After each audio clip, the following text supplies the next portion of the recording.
The glow of the screen is relentless. Red, so much red. Numbers that had been climbing for months, even years, are now falling with a gut-wrenching velocity that feels personal.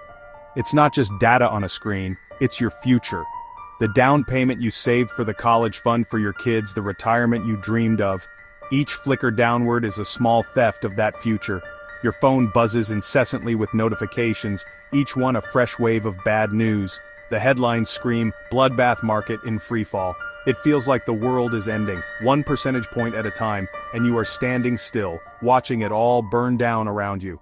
The urge to do something, anything, is overwhelming. Sell. Just sell it all and make the pain stop. This isn't a crowded trading floor from a black and white movie. This is a silent, digital stampede happening in millions of living rooms just like yours.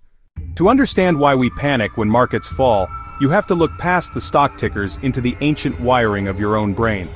Our minds were not designed for spreadsheets or quarterly earnings reports. They were designed for survival on the savannah. We are running a Stone Age operating system in a digital world. When your portfolio plummets, your brain doesn't see a temporary fluctuation in valuation, it sees a tiger in the bushes. A threat to your survival, and it reacts accordingly, flooding your system with cortisol, adrenaline, the hormones of fight or flight.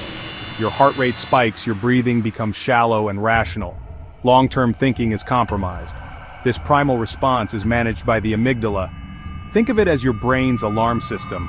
It's incredibly fast at detecting danger, which was perfect for avoiding predators thousands of years ago. The problem, it can't tell a physical threat from a financial one. A 20% drop in the S&P 500 triggers the same alarm bells as a lion's roar. The amygdala hijacks the prefrontal cortex, the modern rational part responsible for planning, logic, self-control. In a crash, your CEO brain is locked in a closet while your security guard brain runs the show, screaming, "Get out now!" This override causes so much financial pain. The first and most devastating mistake is panic selling. This is the act of selling your investments not as part of a well-thought-out plan, but as a direct emotional reaction to falling prices. You sell because you can't stand the pain of seeing your balance go down anymore. The problem is that this action crystallizes a temporary paper loss into a permanent real one. The market has a long history of recovering from every crash, but you can only benefit from that recovery if you are still invested. Selling at the bottom is the single most effective way to destroy long-term wealth. The second common mistake is attempting to time the market. This often follows panic selling. After selling, the investor waits for the coast to be clear before getting back in. Market bottoms are not announced with a bell. The third great mistake is becoming overly conservative after a crash. History is littered with market crashes. Each one felt like the end of the world to those living through it. Yet each one also offers the same enduring lesson for those willing to listen. Consider the crash of 1929 and the Great Depression that followed. It was the most devastating financial crisis in modern history. The market lost nearly 90% of its value over 3 years. People lost their life savings. People lost their jobs. People lost their homes. Knowing that you shouldn't panic is one thing, not panicking is another. To outsmart your brain, you need practical tools that create space between impulse and decision. One powerful tool, a written investment policy statement or IPS. Create it when you're calm. It outlines your financial goals, your time horizon, and what you will and will not do during a market downturn.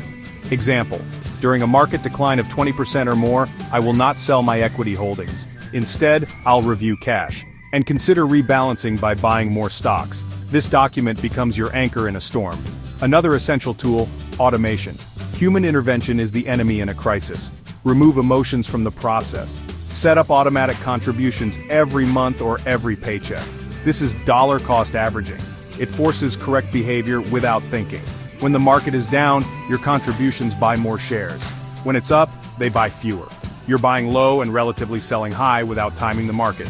Automation is the best defense against behavioral error. Rebalancing is more active but systematic. Set a target allocation, for instance, 60% stocks, 40% bonds. If stocks fall, your mix might become 50-50. Rebalancing forces counterintuitive but smart moves. Sell the asset that did well, bonds, buy the asset that did poorly, stocks. It's a disciplined way to buy low and sell high. You're following rules set when your mind was clear. Finally, control your information diet. During a crash, financial news is not your friend. It's designed to provoke emotion. Decide to disengage. Delete the market app from your home screen. Vow not to check your portfolio more than once a quarter. Stop watching fear-driven financial channels. The less you watch daily gyrations, the less you'll feel pulled to react. Your portfolio is like a bar of soap. Handle it less, it lasts longer. Put it down, trust the plan, and let time and compounding work. These tools are your defense against your worst instincts. Beyond the technical tools, you can cultivate simple habits that build a mental fortress against financial panic. The most important habit is to frame volatility correctly in your mind. Stop thinking of market crashes as a sign that something is wrong. Instead, start thinking of them as a regular normal.